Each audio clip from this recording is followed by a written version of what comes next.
Hello, everyone, and welcome to the Logos Project. This is your host, Dom. In this episode, Sam and I speak about the relationship between phenomenology and metaphysics. What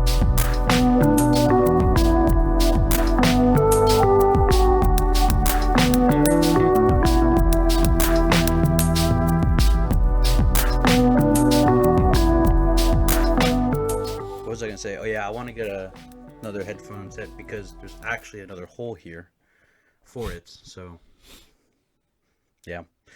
What kind of headphones are those? What's the jack type?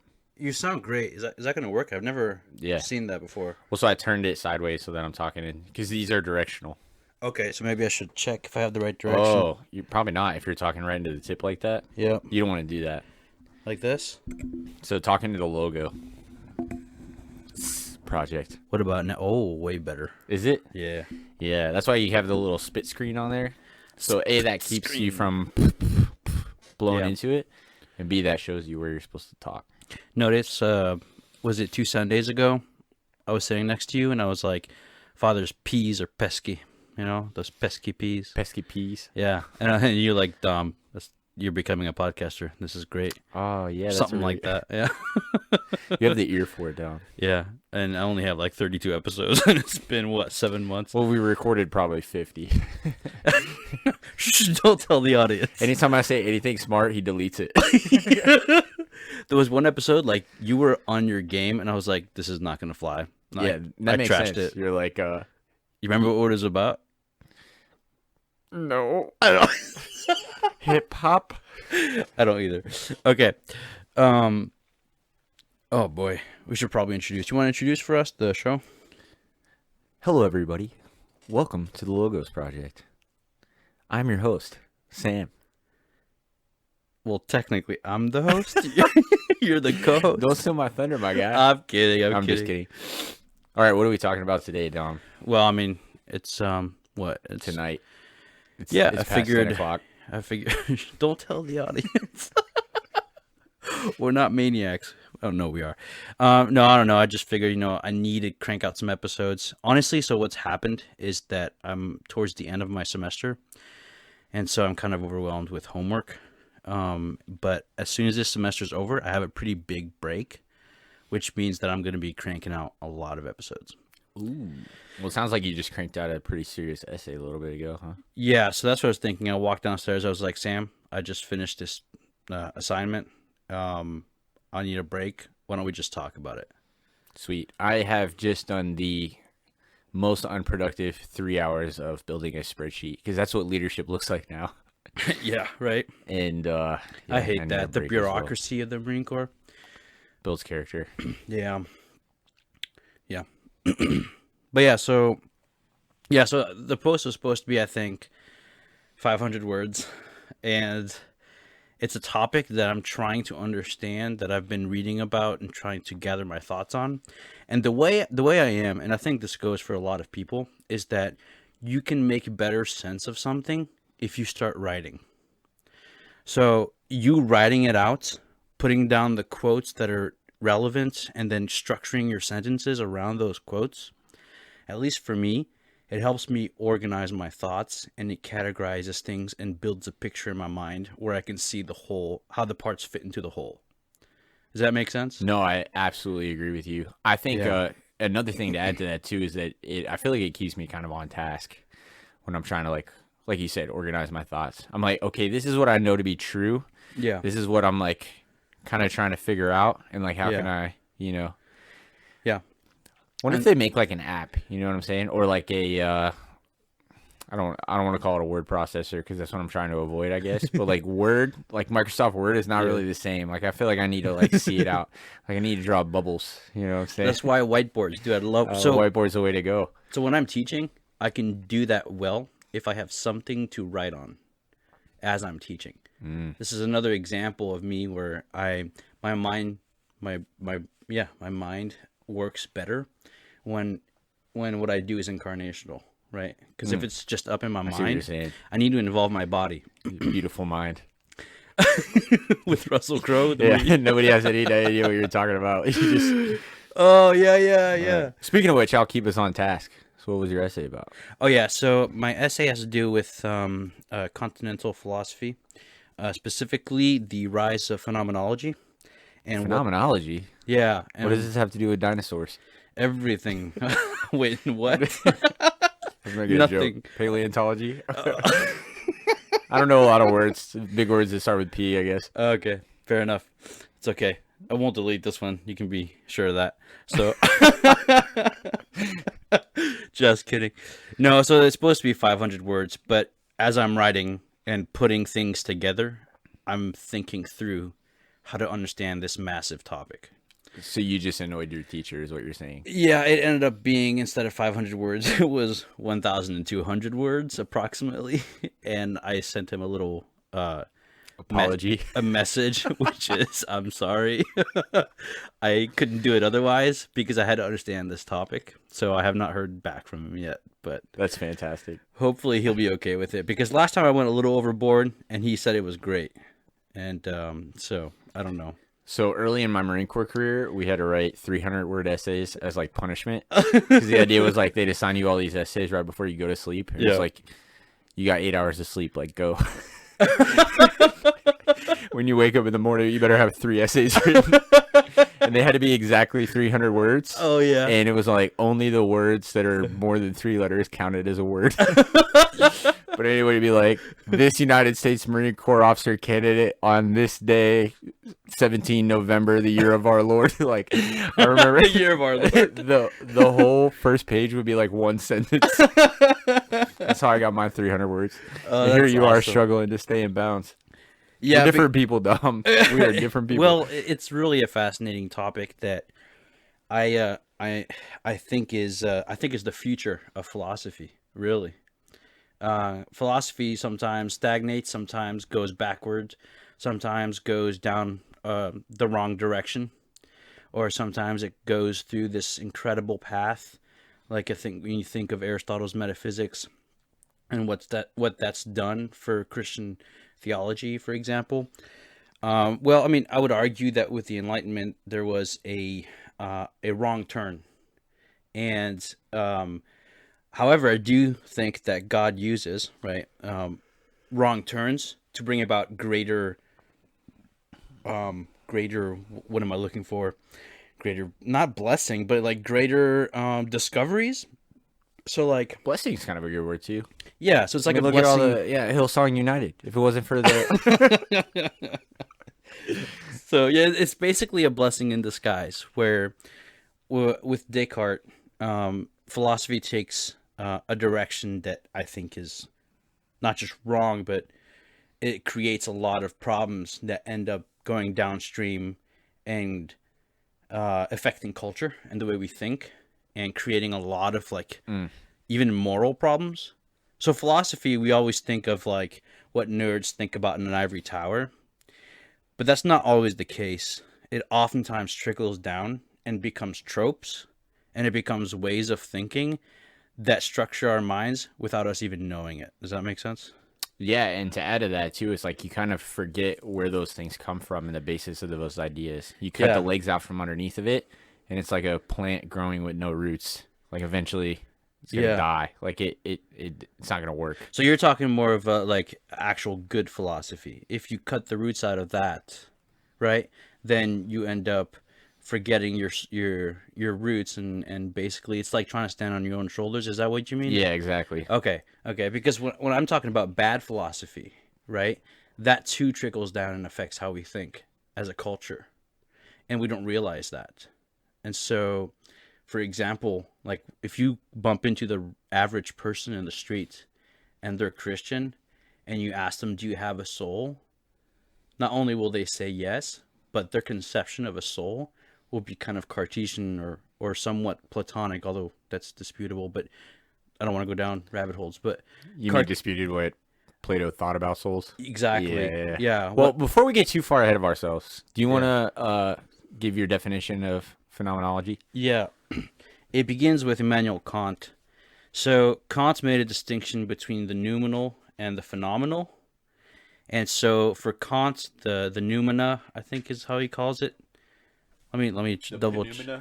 No, there's no P. The noumenon, he calls it. So Kant talks about the noumenon and the phenomenon. So when you think phenomenon, what do you think? Never had to define phenomenon before. Yeah. I would define phenomenon as, because it's not necessarily something that's unexpected, I guess. A phenomenon is something that occurs from something else. Yeah, exactly. So it's an occurrence, kind of, right? So I feel like you have a more eloquent definition. well, I mean, people don't usually use the word phenomenon the way philosophers do. Phenomenon. To be fair, Do, do, do, do, do. I'm not sure what that is, but You don't get any of my references. so Phenomenon. Do, do, do, do. I don't get it. Yeah, I know. What is it? Tell me. It's a song. Okay. That's it. Okay.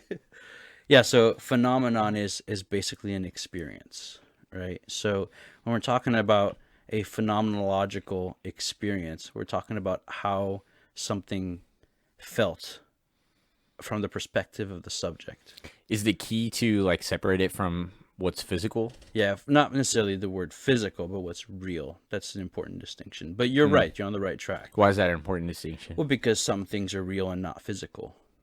Okay, I see what you're saying. Right? And so things are not just experience. There's real things out there. Our experience is varied. We have sensational experiences as in we have sensory experiences. Wait, so when we're saying phenomenology, we're talking about things that are not real. So the way Kant talks about it, and ultimately I'm going to argue he's wrong, but there's something about what he's saying that's Spoiler alert. The way he talks about it is that there's a difference between the real object of knowledge itself and then the knowing of the subject.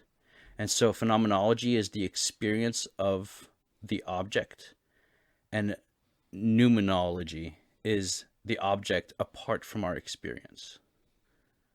So if I think if a bear yeah, go ahead. craps in the woods. Yeah. Why that? Wait. So if a tree falls in the woods Yeah. and no one's around to hear it, Yeah. does it actually make a noise? Do you want me to answer that? Well, it depends on how you define So is that numerology, right? You're saying it's so this thing's existence outside of our experience of it. Yeah, St. Thomas Aquinas, I think it was him, once said that the essence of a fly is inexhaustible. The human mind can never exhaust the totality of the essence of a fly. We can never fully understand a fly. So anything that exists, right, it's outside of us, and it has an essence. It is something, right? And what it is, right, we can know things about it, and we can come to know its essence to varying degrees, but we can never fully exhaust what something is, because everything in a certain sense is a participation in God, in existence. Well, that's kind of like are you talking about like the Aristotelian forms generally, where it's like you have the fly and then a fly is participating in flyness? That's right. Yeah. As am I participating in flyness. I'm gonna cut that out because I'm fly. That was smart, so I'm gonna cut that out. That was good. I'm very proud of you right now. That was great. Hey, thanks, man. Yeah, that means a lot. Yeah, that's right. So the form, flyness, right? The structure of what it means to be a fly. That thing right there, the individual fly participates in that through its matter. And thus it is said, stay fly until you die. Exactly. Fly boys to life. Oh, has it go? Bad boys for life. Fly boys for life. You're close. I'll give you extra credit on that one. All right. I'm trying to get to your level because you're clearly getting to mine, so I gotta be careful. Yeah, that's true. So that's right. So, in other words, for Kant, he divides the real world and our experience of the real world, and he argues that our experience is not the same thing as the world. Isn't that kind of what Plato was trying to get at with the whole it's similar the caves piece? How are those two things different? Yeah, it's similar and different. Helpful. It's Plato believed that the world wasn't fully real to a certain extent, and that the real was that which the world participated in. Does that make sense? Say the last part again. So for Plato, a tree or a fly. So the world is not really real. Yeah, so a tree or a fly. So Plato lived in the Matrix, basically. Sure. And then realness was what? Was when you take the red pill. So when you wake up and you enter into the world where there's this perfect conception of fly and of tree, right?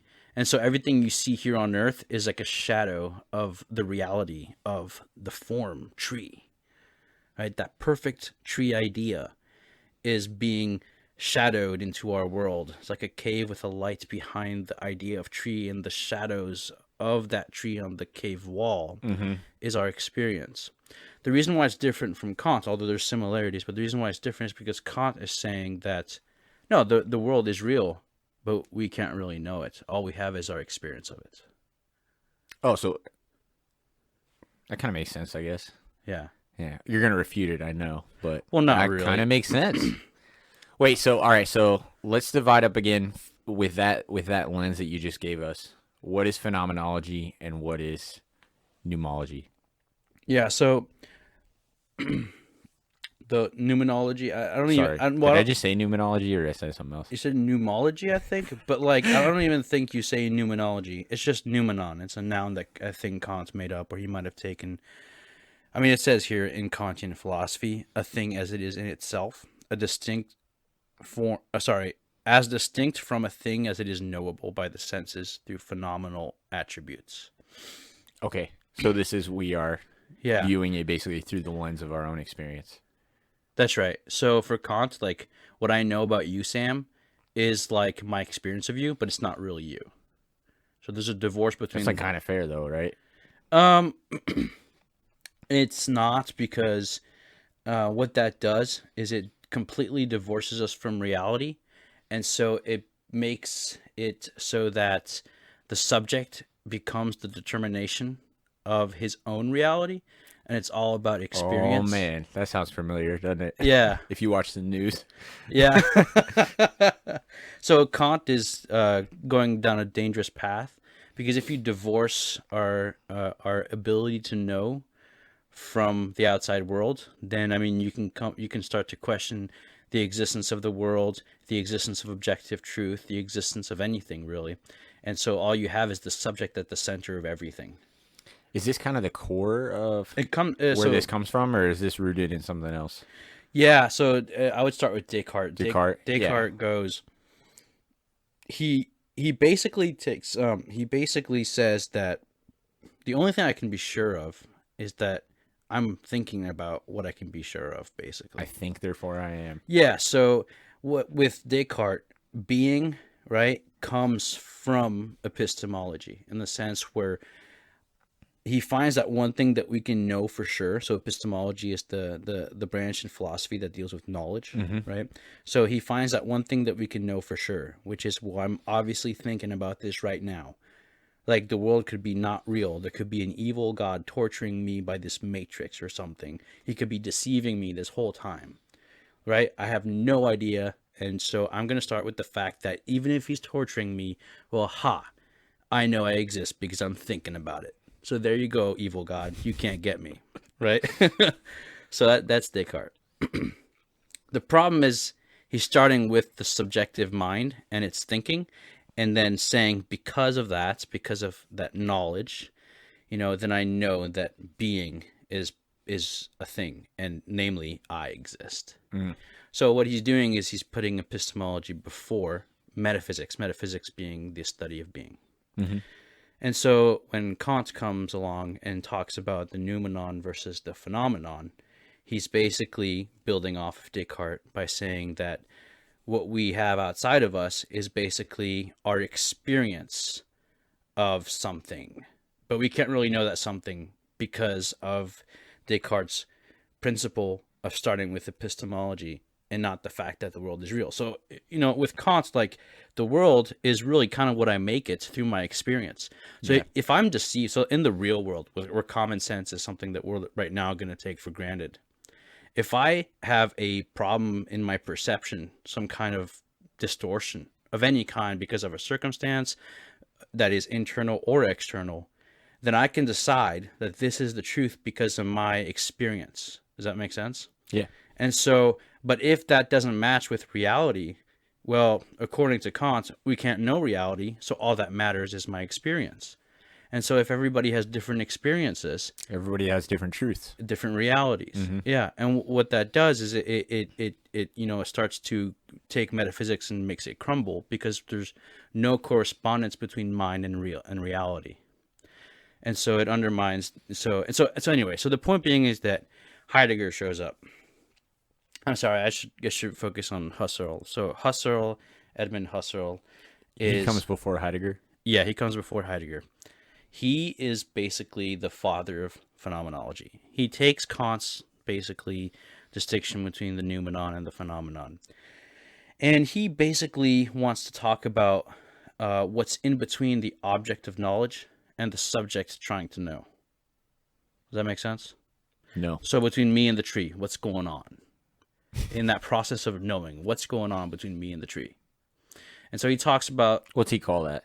Is there a word for that? Yeah, there is. I'll pull it up. I wish I could make like a cricket noise. No. Is that close? No, not at all. He talks about the noematic and the noetic. So I'll go ahead and explain it to you here. So Husserl goes on to develop two poles of experience as experience. In the noematic, the thought about the object is considered. So we're considering the thought. This is noematic? Noematic, yeah. So Husserl says that what's noematic is when we consider the thought about the object, and what is noetic is the thinking of the thought. So there's two poles. So on one pole, you're considering the thought that was formulated that is meant to correspond with reality. And then you have the thinking, which has as its point of reference the subject, the individual. So think of it as two poles with two different reference points. One has a reference point of the tree. The other has a reference point of the individual. Okay, yeah. Right? So, but it's what's happening in between. So the thought of the tree versus the thinking of the individual. But you see how that's neither the tree nor the individual, but something in between? So he goes on to focus on that. And the problem with that is that he's presupposing that the starting point of any knowledge is the individual and his thinking. Just like what we talked about. Exactly. So he's taking Descartes and Kant and just furthering that path, which, as we talked early in the episode, is, I think, is going down the wrong path. So Heidegger shows up and smacks him around. Not really. He respected Husserl, but Heidegger phenomenologically slapped him around. So Phenomena. I'm gonna practice that one in the mirror. So what Heidegger does is really interesting, and I don't know. I haven't read any of Heidegger, but what I'm reading about him is really fascinating and makes me want to read him a lot. But I haven't read anything of him yet, so this is hearsay, Your Honor. So Heidegger claimed that human beings are fundamentally in the world. So that means that the starting point of philosophy presupposes the world and not the individual Cartesian mind. So for Heidegger, you can't start with the individual consciousness thinking, because there's no grounds for accepting that. So you have to start with being. So philosophy always has to start with being. So Heidegger basically challenges Husserl's Cartesian presuppositions. Does that make sense? Yeah. Okay, and the way he does this is, so first of all, Cartesian presuppositions claim that the grounds for knowledge comes from the individual. From consciousness. Okay. Right? That's what Descartes says. I think, therefore I am. So the grounds for knowledge, basically is the fact that I'm thinking consciousness. So all of philosophy is built off of individual consciousness. You see that? Yeah. Heidegger's like, no. Psych. He says, so basically it cannot be the thinking subject that grounds all philosophy. Rather, it must be being itself. So in other words, metaphysics must precede epistemology. So this goes back to the beginning of what we were talking about, that for there to be a consciousness, Is being metaphysics? metaphysics is the study of being. I thought metaphysics was the study of things that aren't physical. No. No, it's not. Okay, fair enough. Yeah. I can see Pretend I why didn't you would say say that. Okay. Now you have to cut it out. I'm going to keep that in because you didn't say it. Let's make this more casual. I guess what I'm trying to say is this. For Heidegger, the idea is pretty simple. It's basically this. If you begin with individual consciousness, you're taking for granted the fact that that consciousness exists. Yes. So Heidegger's like, look, guys, philosophy always starts with being. You always begin with being. The fact that we exist shows that being is something that we all acknowledge. The fact that we're thinking individually, that we have individual consciousness, implies that being is fundamental to any inquiry whatsoever. Does that make any sense? Yeah, makes sense. So Descartes put the cart before the wheels, literally. Nice He put pun. individual consciousness before being. He put Descartes before the wheels. Exactly. Before the horse. Before the horse, yeah. But you see how that's wrong, right? And so Heidegger is critiquing that. So what we're seeing is an instance in which modern philosophy... What's the gap there between the times that they lived? Descartes lived from 1650 to 1596. They're like Heidegger. I got lunch with him on Tuesday. That was wrong, by the way. I said he was born in 1650 and died in 1596. So invert those. I'm putting the cart before the wheels right there. the horse. Anyway, so yeah. You know what I found out yesterday? What? A horse actually has, or is capable of 15 horsepower. And that kind of crushed me. Wow. You're welcome for that tidbit. That's actually really interesting. So why the hell do we call it horsepower? I don't know. A person is capable of about 1 horsepower. So why don't we call it person power? Too many P's.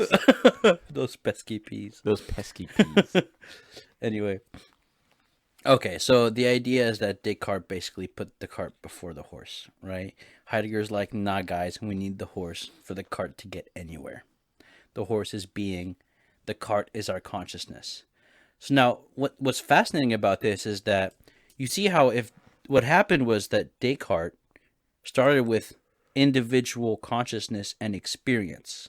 You see that? Yeah.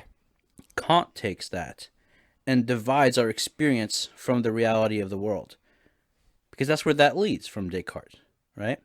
But when Heidegger, what's fascinating about But he's also this, saying that reality is the only thing that exists, or not reality, but our experience is like the only thing that exists, right? Is he denying? No, he comes to the conclusion of existence by the premise of thinking, of knowledge. So he begins with epistemology, and that leads to the conclusion that existence is a thing. Mm. But how can you do that, logically speaking? Because the fact that you're thinking presupposes, by definition, that there's an existing thing there. Yeah. So Descartes was wrong. It's not I think, therefore I am. It's I am, therefore I think. Right? And so what Heidegger does, but what's interesting is that wrong path brought about Kant and Husserl, who talk about the experience of the world versus the reality of the world. But when Heidegger puts the horse back in front of the cart, then what we have is we take for granted that the world exists, that it's real, but now we can focus in on our experience of what's real and let that inform what we take for granted, which is that the world is real. So in other words, this is where this guy called Merleau-Ponty, Maurice Merleau-Ponty. Maurice. Yeah, he's a French oui. philosopher, and basically he argues that what leads to substance dualism, you know what that is, substance dualism? I've taught you. You want me to guess? Yeah. substance dualism. Would this be that some things like being or spirit is the way I'm thinking of it right now is like separate from its physical? Is that it? So basically Nice. the idea of the soul Nice. and the I'm body. smart. Don't delete that. Yeah, the ghost in the machine. That's right. So think about it this way. If you start with the idea that I'm thinking, therefore I exist, and then you go on to Kant, which is saying our experience is primordial, and then the reality of the world is that which we can attain, then you see how consciousness as something purely intellectual is divorced from anything physical outside of ourselves. Yeah, absolutely. And that creates substance dualism. And that's a huge piece of kind of how we view the world. It right? is, yeah. You know where I think that came from? I thought about this a lot. Because a lot of Americans believe that. That's how you started this podcast, right? Yeah. Immediately, A lot I of think Europeans of believe this. Tom and Jerry. You remember Tom and Jerry? Mm-hmm. So like one kills the other one, and then its soul like floats up to heaven. Yeah, exactly. That's it.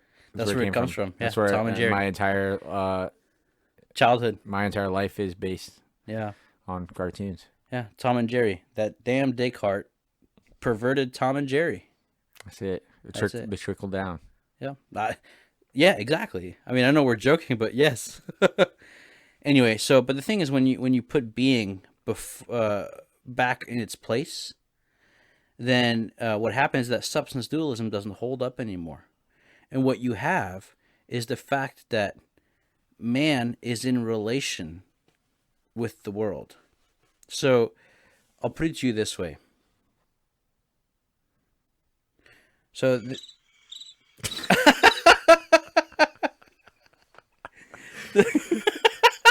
That's pretty good, huh? Wow, I just got lucky. yeah, I guess so. I'm just kidding. So Merleau-Ponty says that, quote, the perceiving mind is an incarnate mind.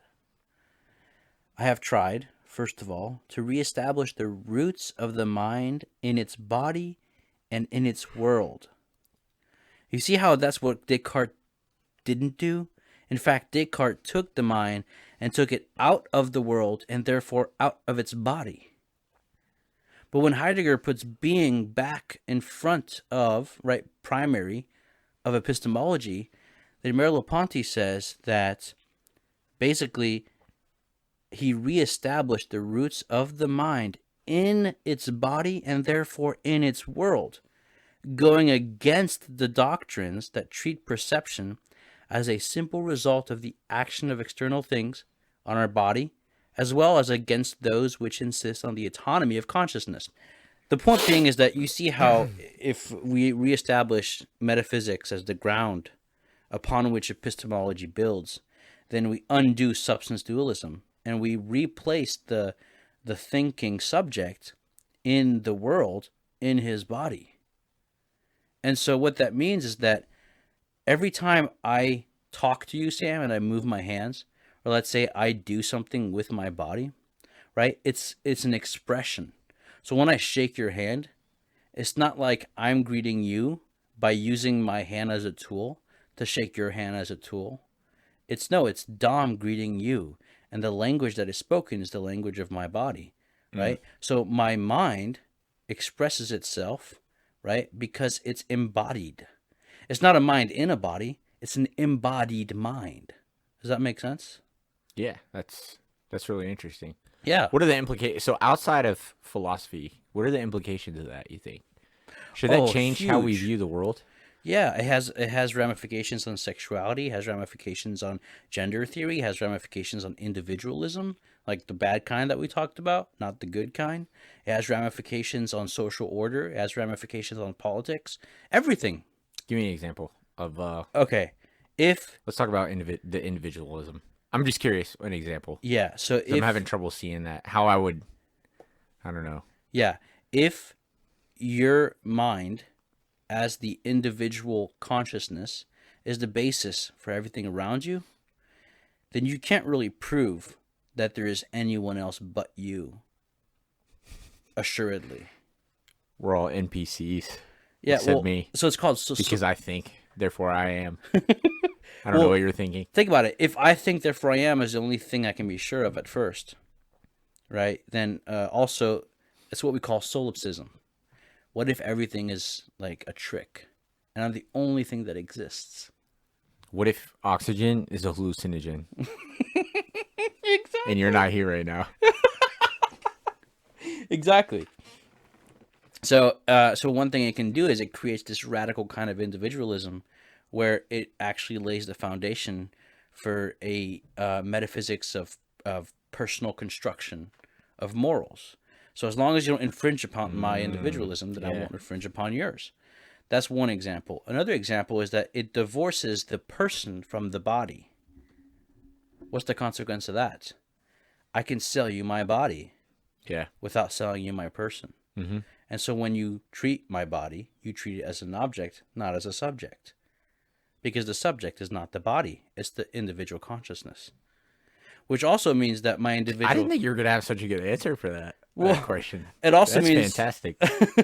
Wow, that's really good. That's huge. Yeah. But it also means that my individual consciousness is what really is my identity. So whatever my body says, well, I might disagree with it. Oh. Yeah. And so we can go down... sin when I don't want to sin, you know? No, I'm talking about transgenderism. Oh, that's not what I thought you meant at all. I see where you went with that. But no, I'm going, fair enough. But so it relates to everything. So a lot of the crises that we have in our culture, thanks Descartes, he put the cart before the horse. You see what I'm saying? So that's why I think Heidegger and Merleau-Ponty are super important here, because what they're doing is, and they're not even Christian. Well, Merleau-Ponty was a Catholic, fell away, and then some say, I don't know how true it is, that he reverted before he died. Right on time. And right, and I mean, what we're seeing in these philosophers is they're realizing that the Cartesian dualism, the Cartesian solipsism, right, is a path that was wrong. And so they're bringing it back to being as what is primordial. And knowledge stems from the assumption that we all agree that being is fundamental. Because without being as fundamental, there is no consciousness, individual consciousness. So if you start from there, then we know that the world is real, unlike Kant, who says that it could be. All we have is experience. Mm-hmm. So we know the world is real, but now we allow our experience to inform us about the reality of the world without doubting its reality. And so here we have metaphysics and epistemology working together. And that was made possible by this wrong step. So it's a blessing in disguise, although it has extremely negative consequences in our culture. But if we continue down this path that Merleau-Ponty initiates, we can maybe have a comeback in several decades, maybe centuries. But anyway, the point being, and this is where it gets good, several Catholic theologians have caught on to this. They noticed it. Like, oh, what this Heidegger guy is saying, this Merleau-Ponty guy, right? And one of them was called John Paul II. Sorry. I've heard of that guy. That was his name as Pope, but well, he was more focused on Kant and Scheler, who was another philosopher, but also Heidegger a little bit. I think. I mean, definitely a little bit, but I think didn't he study like under one of his? No, I'm thinking of Edith Stein is a Catholic saint. She's a woman who is a scholar, which that shouldn't happen because we're sexist here. Well, at least transphobic. At least transphobic, because we don't agree with Kant or Descartes. No, but that's the thing. So Edith Stein basically... Oh, by the way, this is really cool because people might call us transphobic for saying, no, you can't just, have a reassignment surgery. Mm-hmm.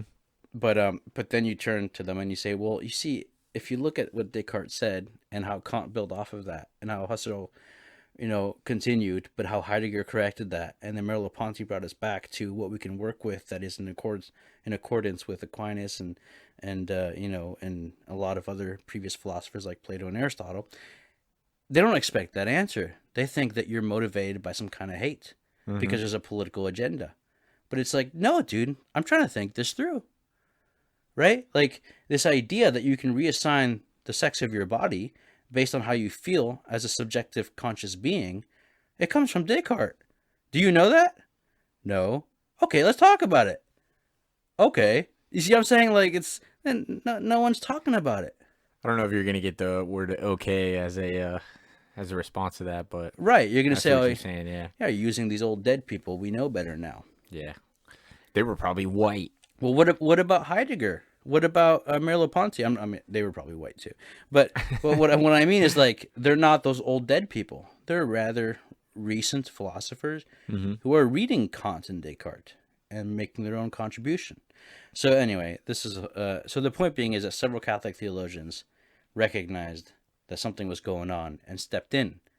And so one that's pretty known in Catholic circles is Saint Edith Stein.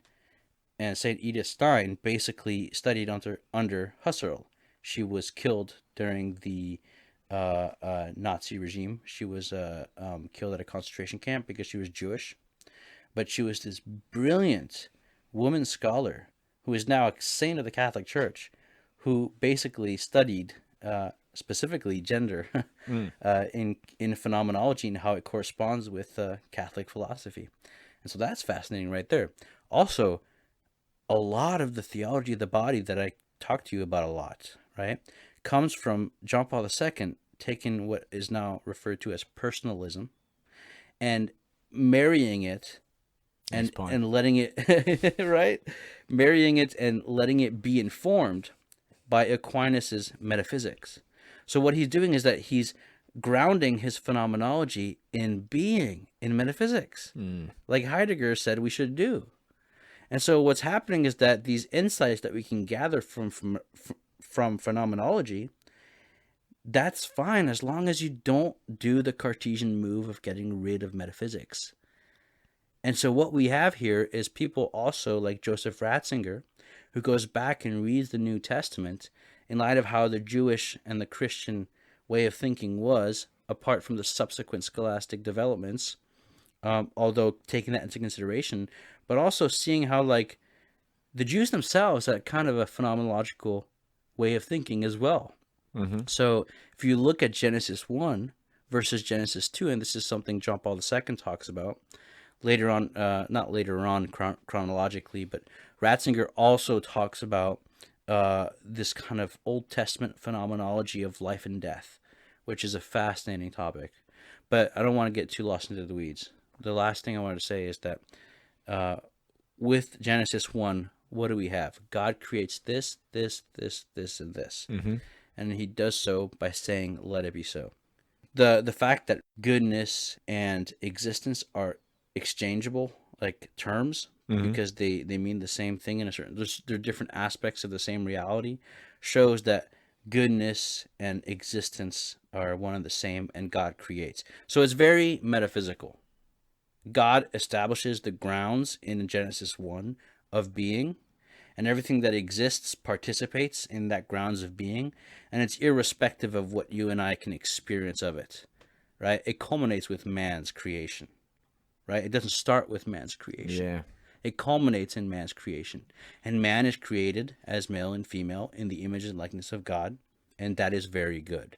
So it's very metaphysical. This is what being is. This is how everything takes place. This is the grounds of being. But then you turn the page and you get into Genesis 2. The process is reversed. Who's created first? Man. Then the animals. And then guess what? Adam does what? He names them. His experience of the animals is how he understands what they are. Right? And then also when he discovers Eve, at first it's just Adam. Yep. And then he discovers the other. And then he discovers her with joy. And so it's much more subjective. His experience of the world around him is coming to Adam. The animals are brought to Adam. You see that? So there's a shift. The Genesis 1 is metaphysical. It's objective. Genesis 2 and 3, think of the fall. The idea of shame, that's a very subjective experience. Oh, absolutely. Right? So Genesis 2 is much more phenomenological, subjective. not objective and metaphysical. Does that mean it's not true? No. It's just one is about the fundamental reality of the world, and the other about man's experience of the world that God created. And if you take those and you marry them together, and then you read the Gospels and how Jesus harkens back to Genesis, and the way he does so, you basically get John Paul II's theology of the body, which is something that's grounded in authentic being, but with a personal perspective, a personal understanding of the language of gift between persons, my experience of the other, and the other's experience of me. And so there's this dynamic outward pouring, outward going, and inward reception. Mm-hmm. So I want to read to you one quote from Joseph Pieper, a great German philosopher. He says that a relationship, in the proper sense of the word, mm-hmm. is a link established from inside to something external. Relations can only exist where there is an inside, where there is that dynamic center from which all activity springs, and to which all that is received and all that is undergone can be collectively referred. So in other words, in a phenomenological, subjective experience of the world, you have this dynamic interiority where you can pour yourself out, right? Because you can't go out if there's no in, mm-hmm. right? And you also receive everything and refer it back to your experience. That's the inward part of you.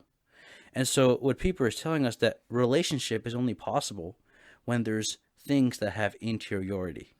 And he goes on to argue that something that has interiority is what we mean by something that is alive. Mm-hmm. And so he says that world, so the term world, this is the key aspect. This will conclude everything I'm saying. You ready? The term world means the same thing as a range of relationships. Actually, he says relations.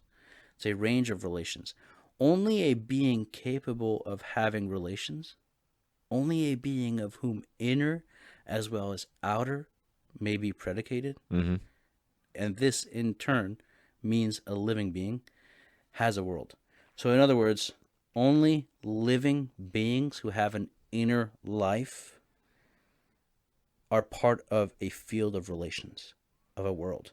So you can talk about my son's world is made up of bionicles, Christmas presents, little toy cars. That's mm-hmm. his world. And his friends on the playground. Why is that his world? Why does his world not include politics? Right? He has no relationship with politics? Yeah, that's right. Because his vicinity, his experience is much less broad. Mm-hmm. Because of his the way his interiority hasn't expounded. He hasn't matured yet, right? Mm-hmm. So there's a smaller world. But like when we talk about Sam's world, we think Jeeps, planes, right? Yeah. Driving with people, right? Spending time with Dom on the podcast reluctantly, right? That's your world because that's your field of relations, right? Which means that your world can expand and it can also diminish, right? But that means there's a reference point. What's that reference point? Sam. Yeah, your interiority, the dynamism, which is the person, mm-hmm. which means you're a gift, right? And you can receive others as gifts and you can give as a gift, which is what your body represents. And so we're not this Cartesian separation between mind and body, but we're embodied minds who are walking gifts, right? And that's the field of relations, right? And so basically what that means is that, how to put this? If you look at a rock, what's the world of a rock? Rock. Like, what is it in relationship with? Whatever it's sitting on. Right? Yeah. It's not really in relation because it has no interiority. Mm-hmm. What about a plant? A plant has interiority. Yeah. So it has, it interacts with the ecosystem, other plants, animals. Its roots are drawing the nutrients. Mm-hmm. So it has a relationship with its environment, right? So life means interiority, which means a kind of looking dynamism, right? And so what that means that we're talking about a world, a field of relations. And for that field of relations to happen, there needs to be the outside and the inside. Mm-hmm. So we're talking about in a certain sense, Kant gets this kind of right. We're talking about the phenomenon and the noumenon. But where he's wrong is that he presupposes Descartes is right, that we basically can't know for sure the outside world. We start with our subjective experience. But Heidegger's like, no, being is first and foremost. Therefore, we've established that as a fact, as a first principle. The world is real. And so what that means is that we're constantly knowing more and more. We're becoming, right? And so what that means is that we have a destination, an end. We're finally vindicating Aristotle, that we have a final cause, a formal cause, a material cause. You see what I'm saying? Like, so philosophy is finally realizing, wow, Descartes was wrong. Kant, like, helped us see that, but he was wrong too. Husserl moved the cart, but it was still before the horse. Moved the cart, yeah. So, but with Heidegger, and Heidegger's not perfect, right? And so Merleau-Ponty isn't either, but what is happening is that things are being incorporated in a really cool way. But that's just one little strand in philosophy. There's some chaotic, crazy stuff in philosophy, right?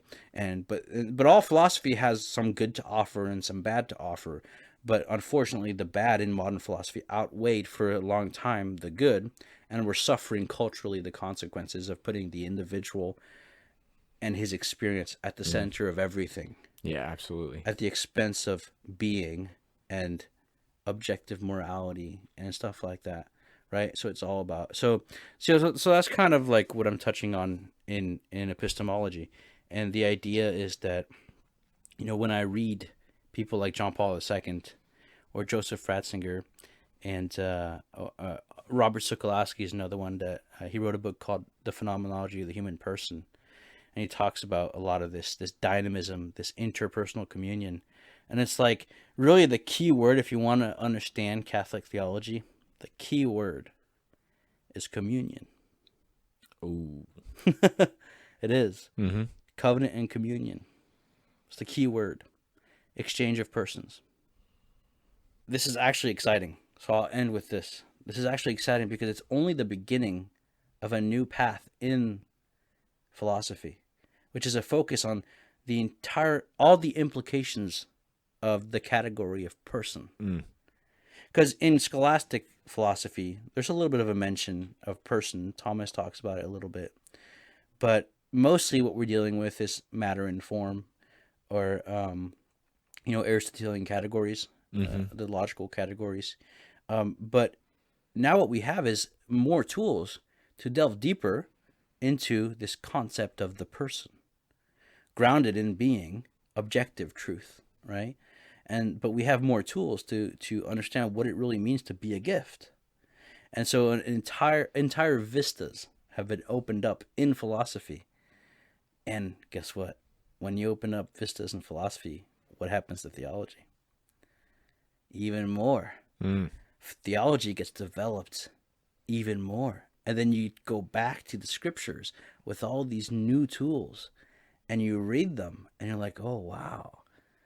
In light of the fact that the person is a gift, which, is there in scripture, and our understanding of reality and of our subjective experience in a way that they don't conflict, but one presupposes the other, unlike Descartes, then this entire endeavor can happen where we can open up the understanding of what it means that Christ was the second person of the Holy Trinity, what it means that he is a gift to all of humanity, right? Yeah. What it means that we are gifts to each other and to God, and how that dynamism works between God and man. So much stuff is now worth looking into. And in fact, that's what von Hildebrand does, is another Catholic theologian. John Paul II, Joseph Ratzinger, Robert Sokolowski, Edith Stein. They're all pioneers in this endeavor to move forward. And so it's really exciting, and it's really awesome. I can tell you're excited. Do big things happen like this, pretty often, as far as we'll say big... This has been going on for a century or so, yeah. Sick. Nah, you Well- really impressed me with your Aristotelian knowledge there in the beginning. I was like, yeah. dang, Sam's learning. He's listening. Oh. Well, Dom. Phenomenology. Well, Dom. Phenomenologically speaking, it's been a gift. I think it's a good place to wrap it up. Yeah, you want to close us out and pitch the podcast, reviews, anything? Support Dom on Patreon. Christmas is coming up, and I'm really hoping he's going to give me something cool.